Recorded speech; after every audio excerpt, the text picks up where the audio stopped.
नेपाल में हिंसक प्रदर्शन के बीच प्रधानमंत्री केपी शर्मा ओली ने इस्तीफा दे दिया है। उनके इस्तीफे की मांग को लेकर मंगलवार को राजधानी काठमांडू समेत नेपाल के प्रमुख शहरों में प्रदर्शन हुए हैं। प्रदर्शनकारी संसद भवन में घुस गए और आगजनी की है। ओली के अलावा अब तक 4 मंत्रियों ने इस्तीफा दिया है। इनमें गृह मंत्री रमेश लेखक, कृषि मंत्री रामनाथ अधिकारी, स्वास्थ्य मंत्री प्रदीप पौडेल और जल आपूर्ति मंत्री प्रदीप यादव शामिल हैं। इस बीच प्रदर्शनकारियों ने पूर्व प्रधानमंत्री पुष्प कमल दहल, प्रचंड शेर बहादुर देउबा, कल गृहमंत्री के पद से इस्तीफा देने वाले रमेश लेखक और संचार मंत्री पृथ्वी सुब्बा गुरुंग के घर आगजनी भी की है। देश में भ्रष्टाचार और सोशल मीडिया पर बैन लगाने के विरोध में लगातार दूसरे दिन युवाओं का विरोध प्रदर्शन जारी रहा है। अब तक इसमें 19 लोगों की मौत हुई है।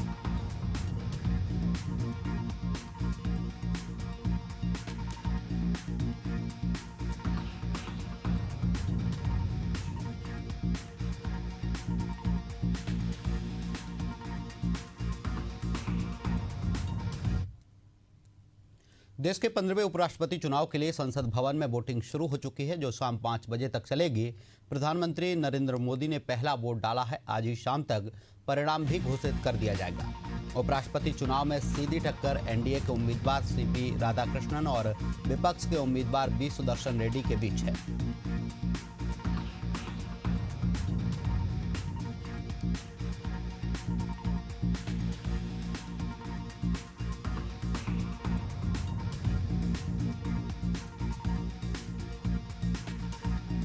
उपराष्ट्रपति चुनाव के लिए वोटिंग शुरू हो गई है। राधाकृष्ण और सुदर्शन रेड्डी के बीच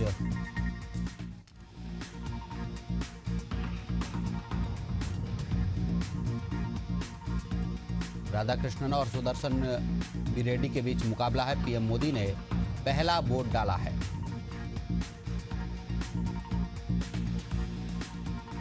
कौन है सीपी राधाकृष्णन? एनडीए ने उपराष्ट्रपति पद के लिए सीपी राधाकृष्णन को उम्मीदवार बनाया है। वर्तमान में वे महाराष्ट्र के राज्यपाल हैं।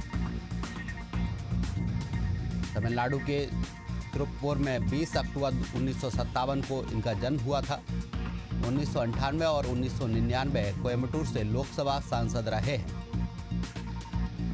बीजेपी तमिलनाडु इकाई के अध्यक्ष और प्रदेश सचिव रह चुके हैं। 2007 में 93 दिन लंबी 19,000 किलोमीटर की रथ यात्रा निकाली। संसद की स्थायी समिति, कपड़ा मंत्रालय और स्टॉक एक्सचेंज घोटाले जांच समिति के सदस्य रहे। 2004 में संयुक्त राष्ट्र महासभा को भारतीय प्रतिनिधि मंडल के हिस्से के रूप में संबोधित किया। एयर बोर्ड अध्यक्ष 2016 से 2020 रहते हुए नारियल रेशा का निर्यात रिकॉर्ड स्तर पर पहुंचाया। आरएसएस से जुड़ाव और बीजेपी संगठन में लंबे समय तक सक्रिय भूमिका निभाई। कौन है बी सुदर्शन रेड्डी? इंडिया ने बी सुदर्शन रेड्डी को उपराष्ट्रपति पद का प्रत्याशी बनाया है। रेड्डी सुप्रीम कोर्ट के पूर्व जज रह चुके हैं। 8 जुलाई 1946 को तेलंगाना के रंगारेड्डी जिले में किसान परिवार में जन्म हुआ था। 1971 में उस्मानिया यूनिवर्सिटी से लॉ की डिग्री ली। आंध्र प्रदेश हाई कोर्ट में रिट और सिविल मामलों में प्रैक्टिस की। 1988 से 1990 तक आंध्र प्रदेश हाई कोर्ट में सरकारी वकील रहे। 1995 में आंध्र प्रदेश हाई कोर्ट के स्थायी न्यायाधीश नियुक्त हुए। 2005 में गुवाहाटी हाई कोर्ट के मुख्य न्यायाधीश बने।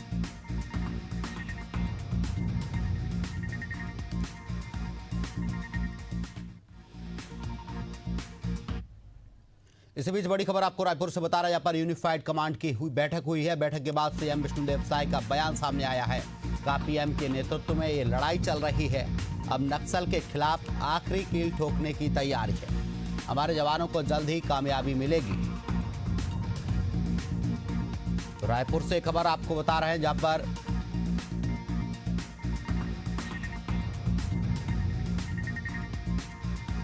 रायपुर से खबर है, जहां पर यूनिफाइड कमांड की बैठक हुई है। बैठक के बाद सीएम विष्णुदेव साय का बयान सामने आया है। कहा कि पीएम के नेतृत्व में ये लड़ाई चल रही है।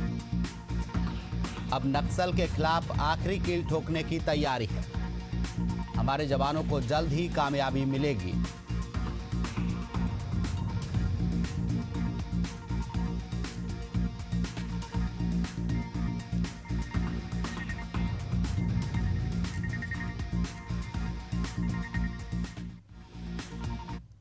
मुख्यमंत्री डॉक्टर मोहन यादव की अध्यक्षता में राजधानी भोपाल में कैबिनेट की बैठक संपन्न हुई। बैठक में लोकहित के कई अहम फैसलों को मंजूरी दी गई। सबसे महत्वपूर्ण फैसले की बात करें तो सरकार ने स्थायी निकाय के चुनावों को प्रत्यक्ष प्रणाली से कराए जाने की मंजूरी दे दी है। इसके लिए सरकार जल्द ही अध्यादेश लेकर आएगी। इसके अलावा कैबिनेट के फैसलों की बात करें तो जीएसटी स्लैब को लेकर मध्य प्रदेश कैबिनेट में पीएम मोदी का आभार जताया गया है। कैबिनेट में सीएम ने सभी से स्वदेशी मेले के आयोजन किए जाने का आग्रह किया है।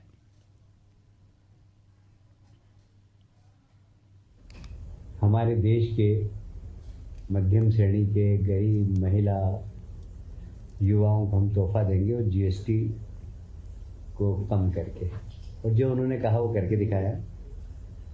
और इसीलिए प्रधानमंत्री जी को आज कैबिनेट ने धन्यवाद भी दिया है। और निश्चित रूप से इससे आम आदमी को, किसानों को, एमएसएमई जो हमारे उद्योग हैं, मध्यम वर्ग, महिलाओं, सबके जीवन में एक स्वावलंबी बनने का अवसर प्राप्त हो रहा है। इस बीच रायपुर से बड़ी खबर आपको बता रहे हैं। यहाँ पर बस्तर में होगा इन्वेस्टर कनेक्ट कार्यक्रम। उप मुख्यमंत्री अरुण साव ने दी जानकारी। कहा बस्तर के आम लोगों के जीवन में परिवर्तन आए, नौजवानों का रोजगार, शिक्षा और कौशल विकास हो। मुख्यमंत्री के नेतृत्व में सरकार काम कर रही है। तो रायपुर से बड़ी खबर आपको बता रहे हैं।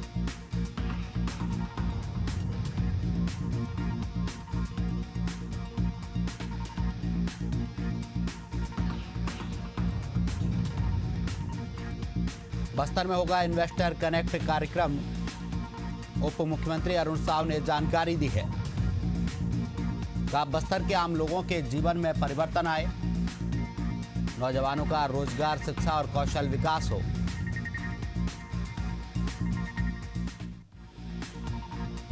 सबसे खूबसूरत जंगल, ऐतिहासिक और पौराणिक स्थल और उद्योगों के लिए भी अनुकूल वातावरण बस्तर में है।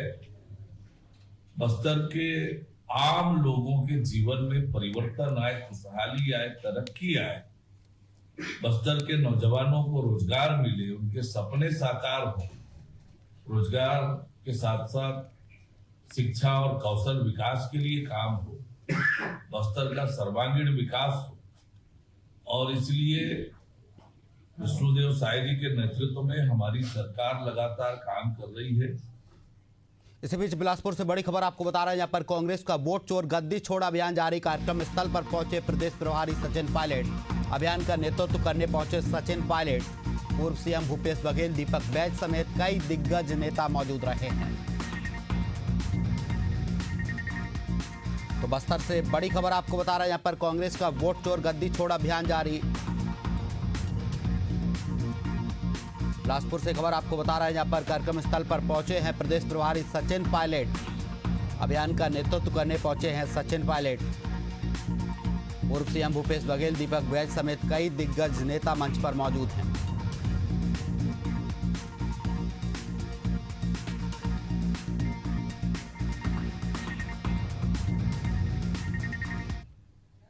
गोरखपुर के 3 दिवसीय दौरे पर सीएम योगी आदित्यनाथ। सीएम ने बाबा गोरखनाथ का लिया आशीर्वाद। महंत अवैधनाथ की समाधि पर की पूजा अर्चना। चित्रगुप्त मंदिर सभा की नई कार्यकारिणी कार्यक्रम में शामिल होंगे मुख्यमंत्री योगी आदित्यनाथ।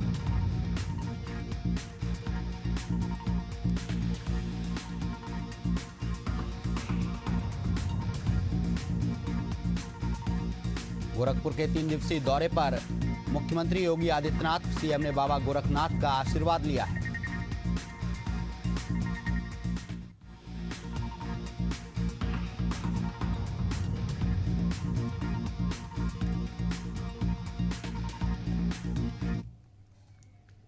भारत सरकार के आदि कर्मयोगी अभियान के तहत उत्तराखंड के विकास नगर में प्रशासन और जनजाति कल्याण विभाग की ओर से जनजातियों के विकास के लिए सभी विभागों के अधिकारियों को रेस्पॉन्सिव गवर्नेंस प्रोग्राम के जरिए ट्रेनिंग दी जा रही है, ताकि देहरादून जिले के सहसपुर, विकास नगर, कालसी और चक्राता ब्लॉक के अंदर आने वाले 41 गांव के सभी व्यक्तियों को उनके लिए चलाई जा रही योजनाओं का पूरा लाभ मिल सके।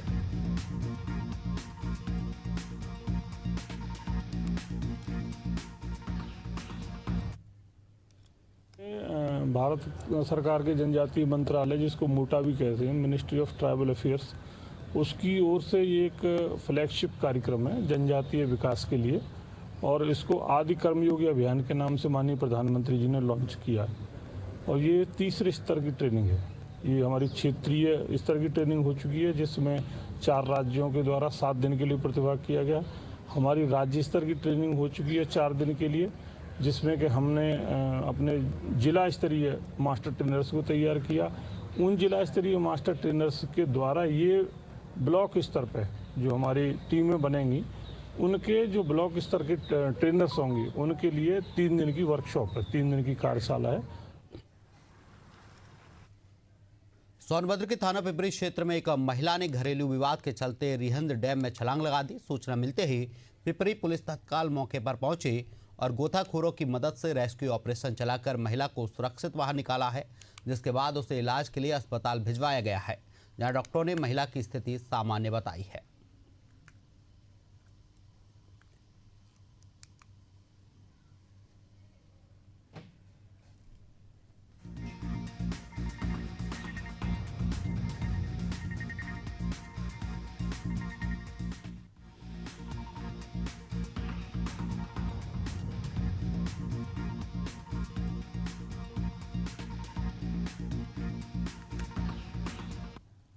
अस्थापा विधानसभा में एनडीए कार्यकर्ता सम्मेलन आयोजित करने की तैयारी को लेकर नालंदा को ऑपरेटिव बैंक परिसर में बैठक की गई है, जिसे लेकर अब कई सवाल खड़े हो रहे हैं। कहा जा रहा है कि बैंक परिसर जैसे सरकारी संस्थान में राजनीतिक दल की बैठक आयोजित करना नियमों की अनदेखी है। साथ ही यही सवाल उठ रहा है कि क्या इसके लिए बैंक के वरीय पदाधिकारियों से अनुमति ली गई थी या फिर सत्ता पक्ष के दबदबे के कारण नियमों की परवाह नहीं की गई।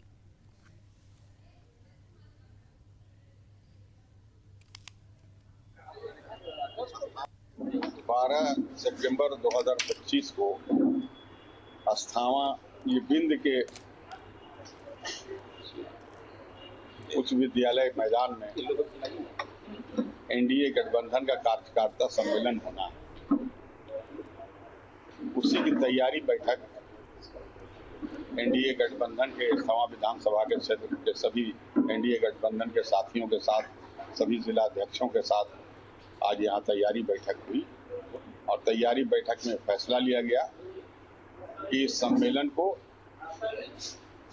सभी के साथ मिलजुल कर सफल बनाना, अभूतपूर्व बनाना। और मैं वहाँ का विधायक उस नाते हमारी जिम्मेदारी है, हमारी ड्यूटी है कि वो बेहतर हो और शानदार हो। और अस्थामा विधानसभा का जो एनडीए का सम्मेलन होगा बिंद हाई स्कूल के मैदान में समय 10 बजे, और उसमें चारों प्रखंड के लोग आज पधारे थे और सभी 5 घटक दल के हमारे जिला के अध्यक्ष पधारे हैं और हमारे चारों प्रखंड अस्थामा, सरमेरा, बिंद, कतवित राय के तमाम हमारे प्रखंड अध्यक्ष और हमारे मंडल के अध्यक्ष पधारे और उन्होंने एक वोट चोरी के मुद्दे पर डिप्टी सीएम विजय शर्मा क्या कुछ कह रहे हैं, ये आपको सुनवाते हैं।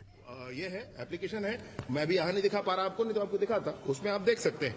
तो इन्होंने भी वही काम किया। इनका नाम है तैयब खान जी। इसके बाद एक और सज्जन है राम सहोदर जी। राम सहोदर जी ने भी 30/6/2023 वही 30/6/2023 को रायपुर से जाकर के फॉर्म भरा वहां पर। ये रायपुर गुड़ियारी वगैरह कहीं के रहने वाले हैं। और उसके बाद इनका डेट ऑफ बर्थ है 1958। ये 1958 में नहीं कह रहा आपसे, ये इनके आधार कार्ड पर 1958 इनका डेट ऑफ बर्थ लिखा हुआ है। इनके आधार कार्ड पर ये 1958 इनका डेट ऑफ बर्थ लिखा है, 1958। और जब कवर्धा में ये सन 2023 में जाकर के फॉर्म भर के आए तो फॉर्म 6 भरा, कहा कि मैं फर्स्ट टाइम वोटर हूं, और फर्स्ट टाइम वोटर बन करके उन्होंने फॉर्म भरा। पहली गलती ये की। और दूसरी बार अभी 23/10/2024 को, मेरी बात सुन लें, अभी अक्टूबर 24 को इन्होंने फिर रायपुर में फॉर्म 6 भरा है। और रायपुर में फॉर्म 6 भर के 50 नंबर विधानसभा में, 15 नंबर बूथ में, 936 मतदाता क्रमांक पे। और इनका फिर से एक नया इपिक नंबर जारी हुआ है, वो है TIS 1873892।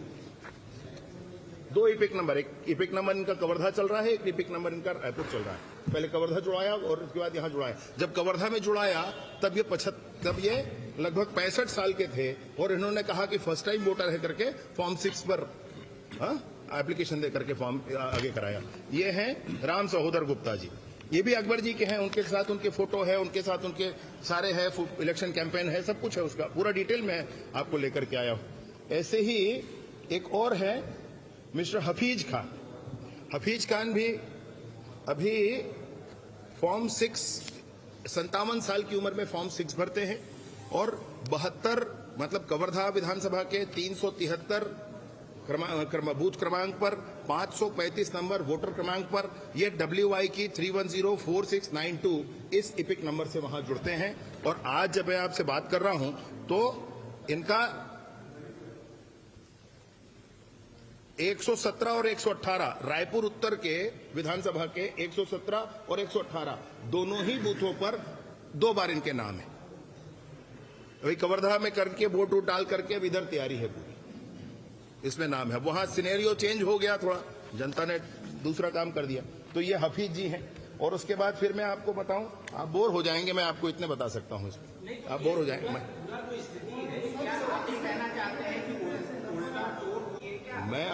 मैं बिल्कुल आपसे यही कहना चाह रहा हूं कि इनको जनता के बीच में स्पष्टता रखनी चाहिए। ये कर क्या रहे हैं भाई? धरना कर रहे हैं, रैली कर रहे हैं, कार्यकर्ताओं से नारे लगवा रहे हैं। अरे भाई फाइनली बताओ करना क्या चाहते हो? मैं आपसे कहना चाह रहा हूं कि राहुल गांधी कभी भी पोलिंग एजेंट नहीं बने भाई। इनको नहीं पता पोलिंग कैसे होता है। सारे राजनीतिक पार्टियों के लोग एक साथ बैठते हैं, अपनी मतदाता सूची पर टिक करते हैं, हम टिक कर बैठे हैं भाई। और उसके बाद ये काउंटिंग एजेंट भी नहीं बने कि जब पोलिंग होता है तो जितनी पोलिंग हो जाती है उसका एक गणना पत्रक, एक पत्रक मिलता है, उसको लेकर के आप काउंटिंग में जाते हैं और काउंटिंग में उसको फिर से टैली करते हैं। ये उनको नहीं मालूम है। आपसे मैं ये कहना चाह रहा हूं कि मतदाता सूची में नाम होना, मतदाता सूची में गड़बड़ी होना, इसी को ठीक करने के लिए तो SIR है ना। बिहार में चल रहा है, ये इसीलिए चल रहा है, स्पेशल इंटेंसिव रिवीजन है। तो SIR इसीलिए हो रहा है। और इसका विरोध क्यों कर रहे हैं? और अगर उसका विरोध कर रहे हैं तो वोट चोरी क्या है भाई?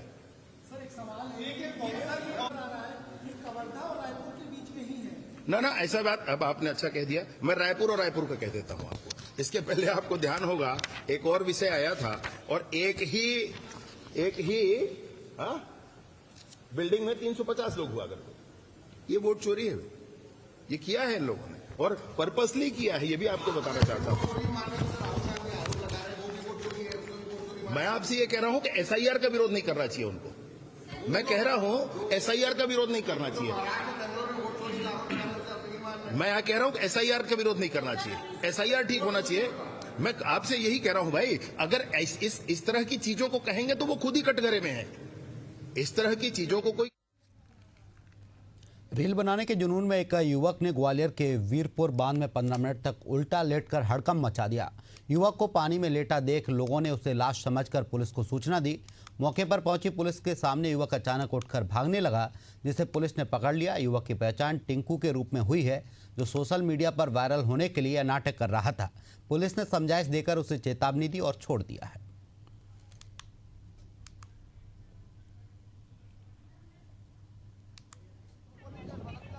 ये थाना गिरवाई क्षेत्र में वीरपुर बांध है। यहाँ पर एक युवक जिसका नाम टिंकू, जो निवारोन का रहने वाला था, ये व्यक्ति रील बनाने के लिए तालाब में कूद गया और वहाँ पर उसने लाश बनने की एक्टिंग की, जिसमें लोगों ने जब उसे देखा तो लोगों को लगा कि लाश में तैर रही है। उन्होंने पुलिस को सूचना दी। पुलिस जब मौके पर वहाँ पहुंची तो ये युवक खड़ा होकर वहाँ पुलिस से भागने लगा। पुलिस द्वारा जब उसको पकड़ा तो उन्होंने बताया कि मैं रील बनाने के लिए लाश बनने की एक्टिंग यहाँ कर रहा था। इस प्रकार की जो घटना इसने की, इस पर पुलिस द्वारा इसको गंभीरता से समझाया गया है कि इस तरीके की रील बनाने के चक्कर में आप इस तरीके का किसी को परेशान नहीं कर सकते। और उसमें पुलिस को भी इसमें परेशानी दी, उनको समझाइश देकर अभी छोड़ा गया है। हल्की बारिश ने बेगूसराय सदर अस्पताल की पोल खोल दी है। दरअसल हाल ही में मरीजों के लिए मॉडल अस्पताल बनाया गया, जिसका अभी उद्घाटन नहीं हुआ है और बारिश के कारण सदर अस्पताल का मुख्य मार्ग झील में तब्दील हो गया है, जिससे आम लोगों को काफ़ी मुश्किलों का सामना करना पड़ रहा है। घुटने भर पानी के कारण लोग अस्पताल नहीं पहुंच पा रहे हैं।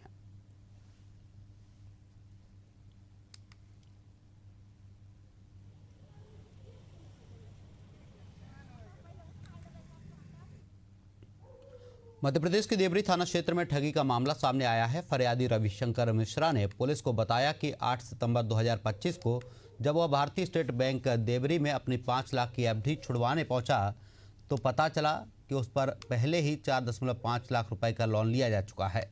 जांच में सामने आया कि यह लोन दिलेदर सिंह नामक व्यक्ति द्वारा ऑनलाइन लिया गया, जिसकी राशि पीड़ित के खाते में न जाकर किसी और के खाते में गई। फिलहाल पुलिस मामले की जाँच कर रही है।